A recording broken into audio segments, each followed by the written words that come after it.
we talk about herbs, I'm also including spices in that. So when we talk herbs and spices, it is a healthy way or a healthier way to add flavor to whatever we cook without adding that extra calories, extra sugar, extra fat. It also adds flavoring, so it can replace or reduce the salt in the food, especially if you're trying to watch your salt content. This might be a good way to do it by just substituting or removing. Herbs can be fresh or frozen or dried. So when we talk about frozen, it's under the fresh umbrella, or it can be dried. Usually dried has more flavor. So when we're converting, usually we might use a big tablespoon of fresh, but then if we're using dried, we would use a small teaspoon. So that's one thing to keep in mind. And herbs, fresh herbs, if we leave them towards the end of a recipe, they can add color and they can have more flavor rather than adding them from the beginning. And the nice thing about herbs, we can swap them. So you can switch whatever you like. You can swap one for another, or you can mix more than one. Even if the recipe asks for one, you can add more than one. And a lot of times you might notice that the dishes are a little bit kind of different if you add different herbs and spices to it. I feel like they're the accessories of an outfit for us. Some of the common pairings are listed here. If you have a pairing of herbs with a food item that you feel is great and you'd love to share with all of us, please put it in the chat. But it's also always great to have all these dried herbs like basil, oregano, thyme, bay leaves in our pantry. So, you don't need to go get them fresh. You have them. The thing with spices and herbs, especially herbs, they last roughly for a year if they're stored in a cool place, a dry, cool place. So, and then after the year, you can notice that the flavor starts to decline. So that's one thing to keep in mind. And then there are some blends like Italian spice, for example, or taco seasoning or something like that, depending on the recipes you use in your kitchen, might be, nice to have in your pantry for those nights when, you're trying to cook something quick. So instead of mixing everything then and there, you can do that, but to save yourself time, you might be able, by you having it, just to use them then and there. If you're trying to prolong the shelf life of your fresh herbs, there's a couple of things that you can do. One of them is, I have over here, is actually to use a jar and put water in it and just put them as if they're a bouquet. And then you can stick that in the fridge. So think of them as a live plant. So when you do that, that prolongs their shelf life. You can use them. They might stay like this for up to 10 days, sometimes even more, depending. Or what you can do is you can bring your bunch of fresh herbs. You can put them between two wet paper towels and then put them in a plastic bag, sealed plastic bag, and put them in the fridge. So that's another way to do it. And then if you feel like you might need more than 10 days, what you can do is you can take, you can chop them, prep them, and then put them in the freezer. And then the way you can do that is by putting them in those small ice cubes. You can put water in them with them, and then that would freeze. Or you can use oil. And then when you're cooking, if the recipe requires oil, instead of, having the oil by itself and then the herb, you'll just pop one of those and put it in the, on the stove or in your recipe, and it's ready. So that's, something that's easy to think about. And then sometimes you might have a lot of fresh herbs. So let's say you grow herbs and, come end of summer, you have so much basil, you don't know what to do with it. You don't want to do more pesto. You're done with that. You can dry them. So an easy way to dry them, there's two ways to do it. You can either dry in the oven or you can dry in the microwave. Or you can leave them outside, but if you're looking for a quick way to do it. And you can get a baking sheet, you can line it with parchment paper, and then you can just put it on the lowest temperature you have in the oven, keep the oven open just a little bit, and crack the door, and then just put it there for half an hour. But keep an eye, because sometimes they might burn easier or quickly, depending when you line them, depending on, how thick they are, depending on how many they are. Or you can put them in the microwave between two paper towels.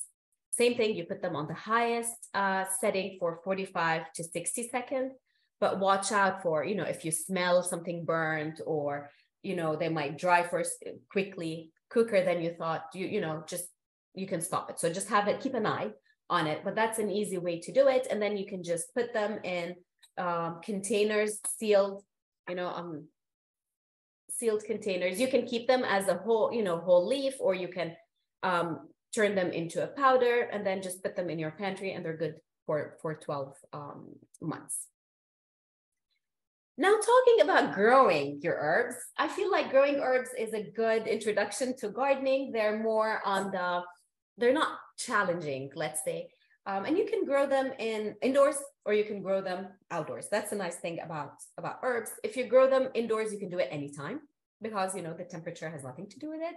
But if you're growing them outside, it's good to keep in mind the frost and freezing, and when to actually grow them, because they're delicate.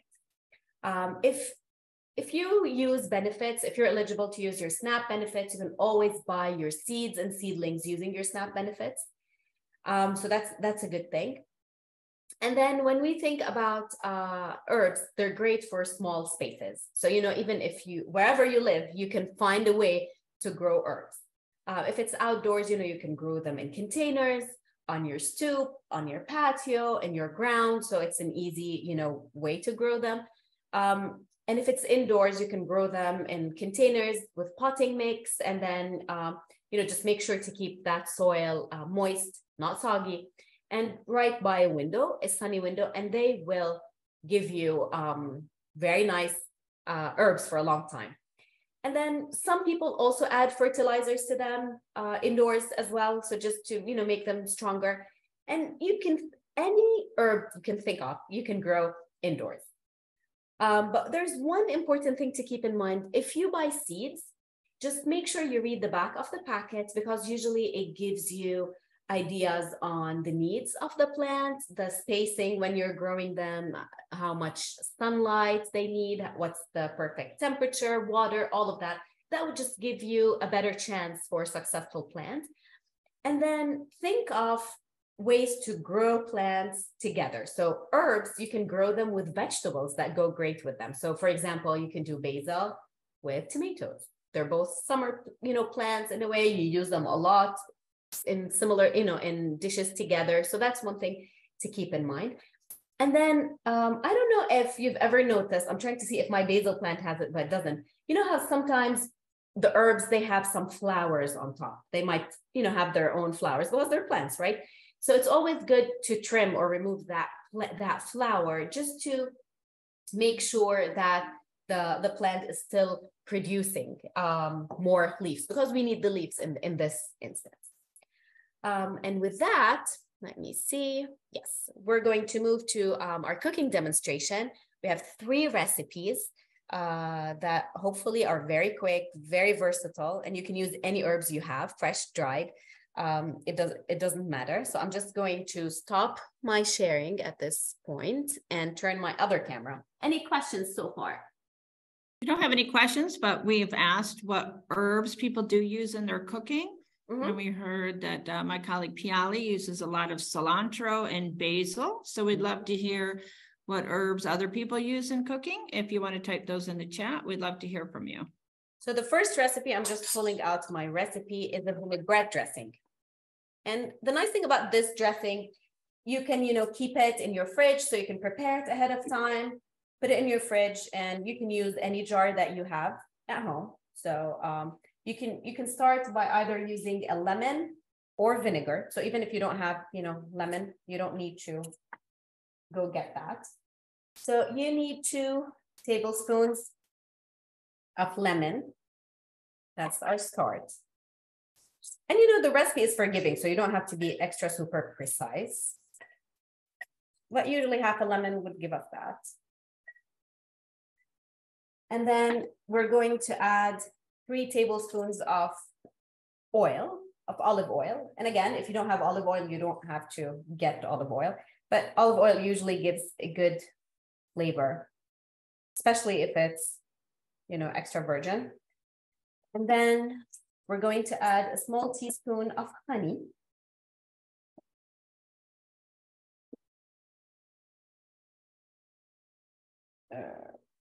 And if you like, your dressings a little bit sweeter, you can add a little bit more, or if you prefer them less sweet, you don't have to add as much. And then we're going to add a teaspoon of Dijon mustard. I didn't have Dijon mustard, so I'm just using regular mustard. With Dijon mustard, especially if it has, grains in it, it's nice. Okay. Let's see. Of course, because I'm doing this live, my mustard is refusing to come down. Okay. Or you can use any other mustard. So it doesn't have to be Dijon or regular. And then 1/4 of a teaspoon of salt. And again, if you're watching your salt, you can omit that. And then 1/4 of a teaspoon of black pepper. And then the herbs. If you're using fresh, you can use a large tablespoon. Or if you're using dried, you can use a small teaspoon.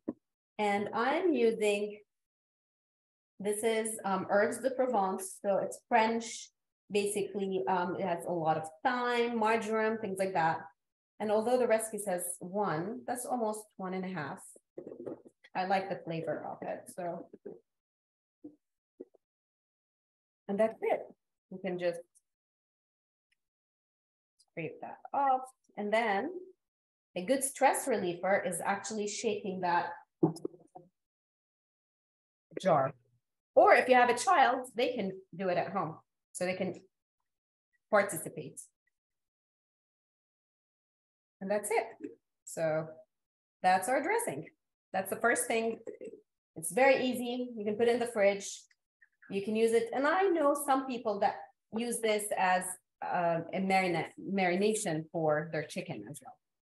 So that's our first recipe. Our second is roasted tomatoes with herbs. And this is also a great, easy recipe. So we're going to, especially in the summer when you have a lot of tomatoes, you're just going to put some oil on your baking dish. And you're going to turn your oven to 425. You're going to get your tomatoes. So the recipe asks for 3 tomatoes, 6 tomatoes actually. I'm just going to show you with one right now. So you're going to have your tomato and just make sure that you're just going to put it like this in your baking sheet. You're going to drizzle just a little bit of oil, tiny bit, and some pepper. Super easy. Just going to use the shaker. And then you're going to put it in the oven for roughly half an hour or until the bottom browns. So we're going to do that. When you take it out, it'll look like this. So you can see how,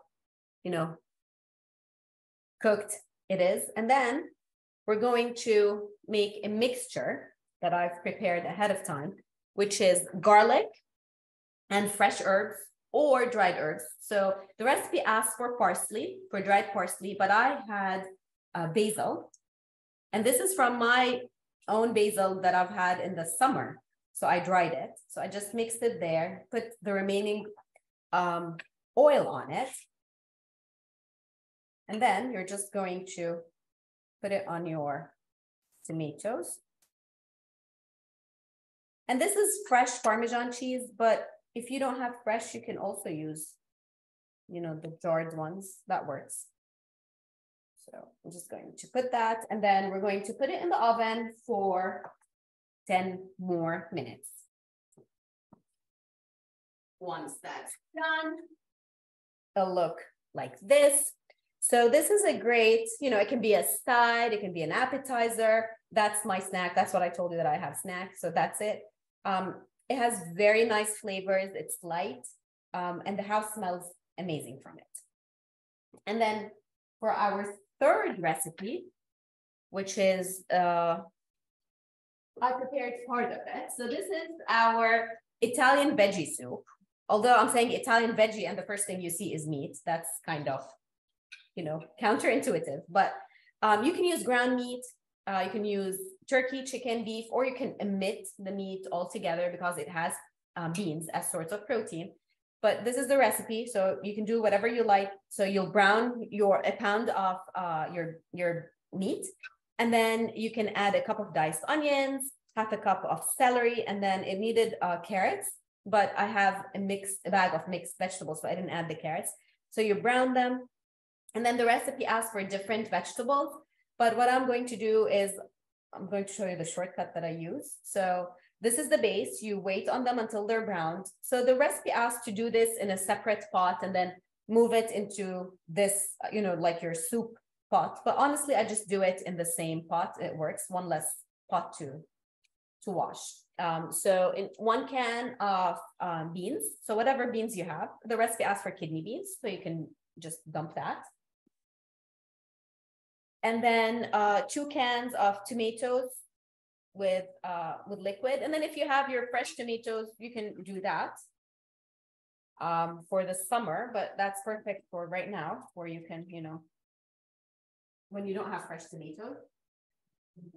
And then 1 can of tomato sauce. So I don't have tomato sauce, a can, I just have the pasta sauce. So I'm just gonna use half of it.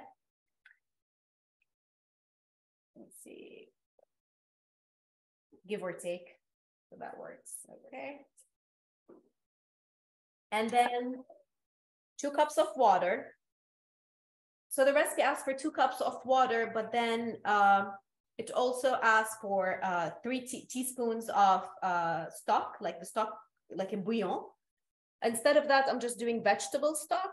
So 2 cups of vegetable stock. And yes, I see that someone's saying that you love that the recipes are forgiving. Yes, they're super forgiving.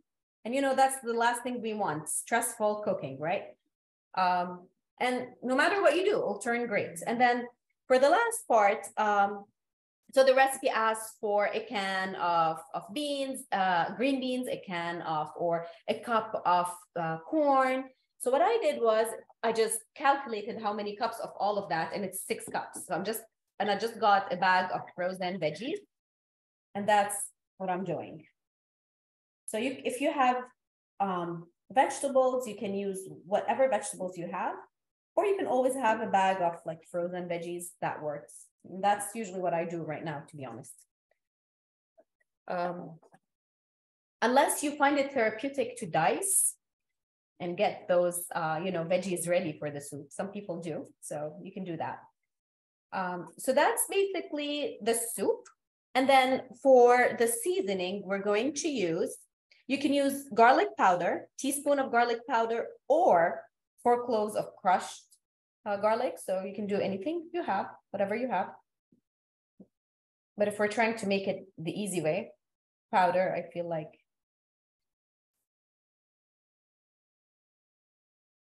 works. You know what? I'm just going to put it on my hand so I don't get more, you know. So let me see. Okay, you have a little bit of dry or clumps. That's not dry, that's the opposite. And then for the recipe, it asks for half a teaspoon of dried oregano, half a teaspoon of sweet basil, 1/4 of a teaspoon of pepper. So instead of doing that, I'm just doing Italian seasoning. I'm doing a teaspoon of Italian seasoning, maybe a bit more. And that's Italian seasoning that I make at home. Whatever I have from my garden, I just mix them. And then some black pepper, 1/4 of a teaspoon. And then you're going to leave this on the stove for around 30 minutes. And then it's done. So it's super easy, other than the browning of the beef. That's, I feel like, the time consuming part. So you can just do that, stick it, you know, put it on your stovetop and forget all about it. And then for your dressing, you can refrigerate it, and then you can use it for your salads.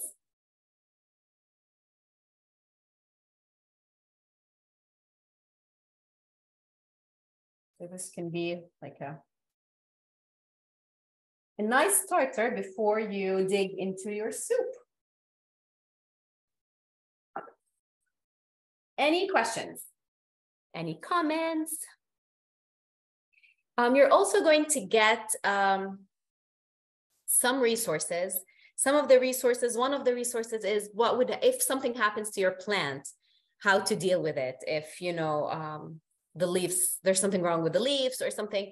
The extension has some resources that I also added. And if you have any questions, usually you can ask your master gardeners in the community, or you can call our extension office, and they hopefully will be able to help you.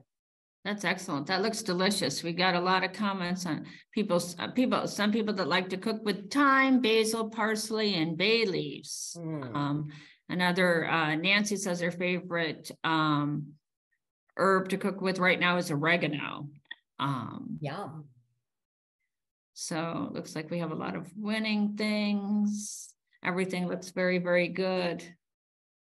So does anybody have any questions for Razan? We're going to put her email in the chat. You can always reach out to her as well. It's also included in with the recipes. Yes. Which I put the link in the chat. You'll also get it in a follow-up email, as long as it also lives on our calendar page next to the class listing on the right-hand side under attachments. Yes. So we're going to stick around. Anybody have any questions for Razan about the recipes today, herbs? Please type them in the chat. And the nice thing about herbs, I feel like they change a dish completely. So, even if you're just used to doing the same soup over and over again, by changing the herbs, a lot of times that alters the flavor a little bit. So, it changes things up. So, don't be afraid to try different herbs or spices, just to kind of, just experiment. There's no right or wrong. Excellent. You explained everything so well that there are no questions. I hope so. Well, thank you for having me, and thank you for everyone for coming into my kitchen. And I honestly hope one time we can do this live, because the garlic smells amazing with the, the herbs and garlic. I feel like they give that nice smell, and it's appetizing. So yeah. And Razan loves to hear your cooking questions or your comments after you have tried one of the recipes. Yes, please do that. Any questions, if you'd like to share a picture, if you tried something, or if something worked or even didn't work and you have a suggestion, please feel free to email me. All right, if there are no questions, I'm going to stop the recording. Thank you so much, Razan. And thank you everyone for coming. Was there a last something? Okay, no, it was just I like it. Thanks. Enjoyed the ability to change ingredients without remorse. That's me too. Absolutely. Yeah. I love that you didn't measure everything so precisely. I loved how forgiving everything was, and really makes me feel more comfortable trying something out that I feel that doesn't need to be so precise. Right. I'm glad to hear that. Well, thank you, everyone. I'm going to stop the recording here.